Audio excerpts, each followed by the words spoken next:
data? Nibyo koko interineti yarahenze. Niza amatwi yawe maze nkwishurire ibanga utigeze umenya. Ese wari uzi yuko ubu byakunze gukoresha interineti y'ubuntu haba kuri simukadi ya Airtel ndetse na simukadi ya MTN? Wagiye ubona video nyinshi zikubwira uburyo wakoresha interineti y'ubuntu nyamara bikanga. Nimba warebaga video zanyu utarakoze subscribe kubera yuko utabaga uzizeye, ndakwizeza ko iyi video irizewe 200%. Ngiye kuguhishurira uburyo buhambaye bwo gukoreshamo interineti y'ubuntu haba kuri simukadi ya Airtel ndetse na MTN.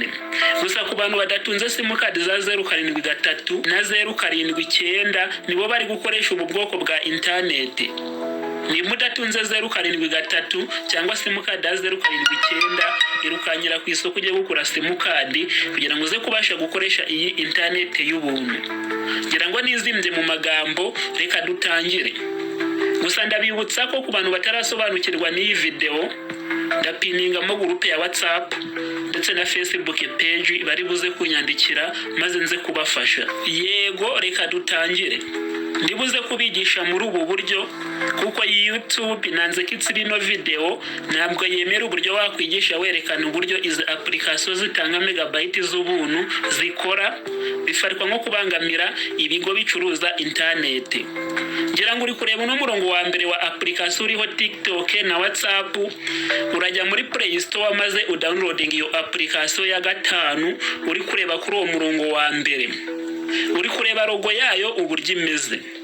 Urajya muri Play Store wandikemo izina ryayo, muri kureba ko nabizuminze kugira muze kubona uko yitwa maze muyidownloading. Ngaho jya muri application yawe ya Play Store, udownloading ino app maze dukomereze kuri stage ya kabiri. Ukimara kuyidownloading yageze muri telefoni yawe, hazaba hasigaye kuyifungura ukanza ahantu handitse open. Ukimara gukanda ahantu handitse open, uzahita winguka kuri dashboard imeze gutya. Uzataruka ku murongo wa mbere maze ujye kuri uyu murongo wa kabiri wanditseho ngo wifi data. Numara ko wakirika uzahita ubona search yaho kuri iyo dashboard uzabugezeho, maze muri iyo search wandikemo ngo Rwanda. Ukimara kwandikamo ngo Rwanda uzahita ubona dashboard iriho, uzahita ubona dashboard imeze gutya. Aha mbere handitse ngo Rwanda MTN free, ni kuba afite simukadi za MTN zitangizwa na 079. Uzahita wemezamo kano kantu maze umanuke hepfo ahantu handitse ngo stop, ukandemo hagati kazenguruke, nibyanga kuba connected wongera ukandemo kazenguruke, nibyanga kuba connected ubikora inshuro 3, izaba yamaze kuba connected ni internet itarangira. Noneho kubakoresha simukadi za Airtel niho tugeze. Abantu mukoresha simukadi za Airtel zitangizwa na 073, ngaho nimwigire hino mbahishurira ibanga. Murabona hano handitse ngo Rwanda Airtel, mukabona n'ahandi hantu ha kabiri handitse Rwanda Airtel.